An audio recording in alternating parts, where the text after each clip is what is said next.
अस्सलाम वालेकुम दोस्तों, RTV के हेल्थ सीरीज़ में आप सबको वेलकम करते हैं और उम्मीद करते हैं कि आप सब खैरियत से होंगे।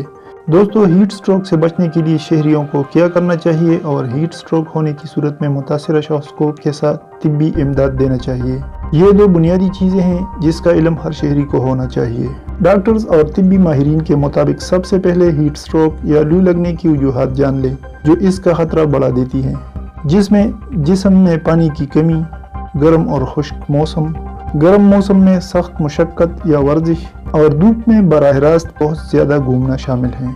हीट स्ट्रोक के नतीजे में लाहिक होने वाली इमरजेंसी जानलेवा भी साबित हो सकती है, जिसके अलामात में जिस्मानी दर्जा हरारत 104 फ़ारेनहाइट तक जाना, जिस्म से पसीने का इखराज रुक जाना, दिल की धड़कन बहुत ज़्यादा बढ़ जाना और जिल्द सुरख, गर्म और खुश्क हो जाना शामिल है।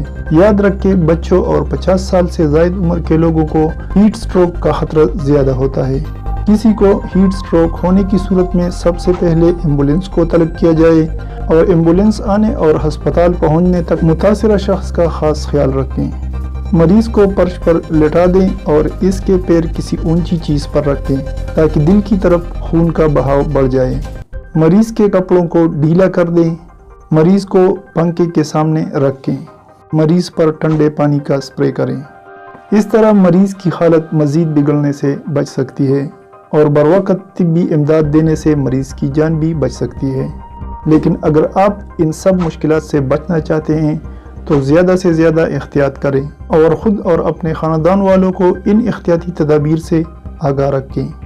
नंबर 1, ज़्यादा से ज़्यादा पानी और मशरूबात का इस्तेमाल। नंबर 2, गैर ज़रूरी तौर पर धूप में न निकलें। नंबर 3, घर से निकलते वक्त सर पर गीला कपड़ा रख कर निकलें। नंबर 4, पानी की बोतल अपने हमरा रखना हरगिज़ मत भूलें। नंबर 5, गर्मियों में सब्जियों और फलों का इस्तेमाल ज़्यादा से ज़्यादा कर लें और मिर्च, मसाले और चटपटे खानों से परहेज़ करें।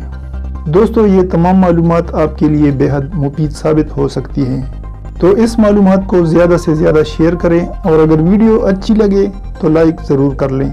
किसी और वीडियो में फिर मुलाकात होगी, तब तक के लिए अल्लाह हाफ़िज़।